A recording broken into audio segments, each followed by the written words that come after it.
Ele tinha uma renda estável, uma esposa, 2 filhos e um lugar para chamar de lar. R$ 7.000 por mês. Para muita gente, isso significa estabilidade, talvez até conforto. Mas para Carlos, não foi o bastante. E não por causa do dinheiro, mas por causa de como ele vivia. Essa não é só uma história sobre números. É sobre orgulho, negação e o colapso silencioso de um homem que se recusava a parar. Se você conhece alguém que ganha bem, mas vive no limite, deixe um comentário, porque o que aconteceu com Carlos pode acontecer com qualquer um. Carlos tinha 43 anos, morava em Osasco, na Grande São Paulo, com a esposa Ana e os 2 filhos. Trabalhava como supervisor de logística em um centro de distribuição. R$ 7.000 por mês. Estável. Tinha um apartamento financiado. Nada luxuoso. 2 quartos, um banheiro. Mas era dele. Ou, pelo menos, ele acreditava que era. 2 cartões de crédito, um carro popular e alguns passeios de fim de semana com a família. De fora, parecia que estava tudo certo. Mas a cada compra no crédito, Carlos estava emprestando do próprio futuro. Nunca fez planilha, nunca anotou nada. Dizia, se está dando para pagar os boletos, está tudo certo. Mas não estava. Quando os preços começaram a subir, Carlos se viu pressionado a manter o padrão. Escola particular para os filhos, um carro mais novo e, quando apertava, uns bicos de entrega no fim de semana. Vieram os empréstimos, pequenos no começo, depois maiores. Um para cobrir o outro e mais um para cobrir os 2. Ana via tudo. Pedia para ele parar, diminuir o ritmo, vender o carro.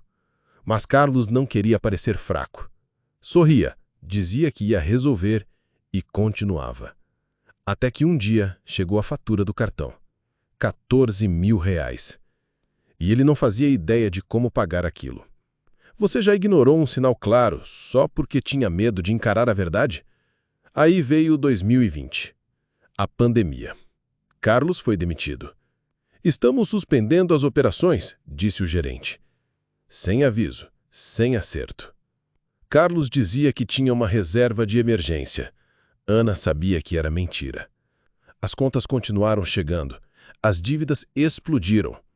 Carlos se desesperou. Pegou mais empréstimos. Estourou os limites. As brigas viraram rotina. Até que numa noite, Ana fez as malas. Eu preciso de paz, disse chorando.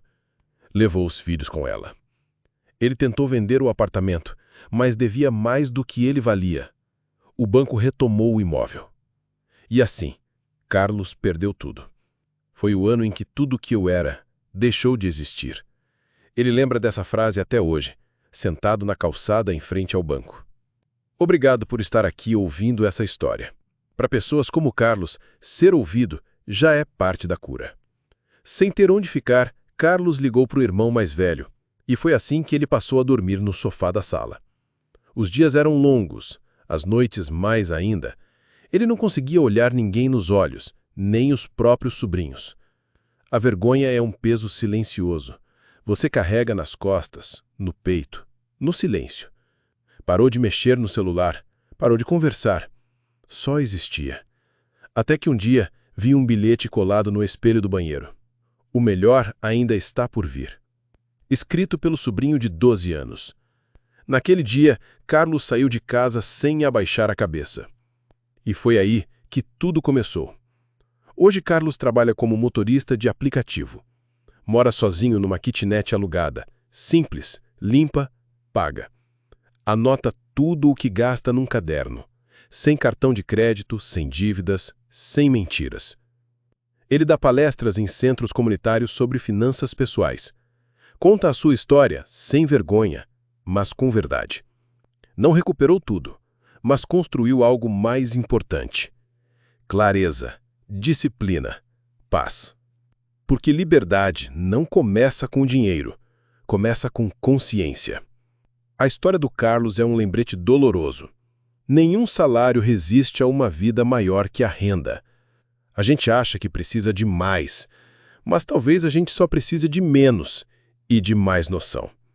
Se você conhece alguém que precisa ouvir isso, compartilhe esse vídeo. Se inscreve no canal para ver mais histórias reais que tocam fundo. E no próximo episódio, ela confiou no filho com um cartão de crédito. O resultado foi devastador. Não perca!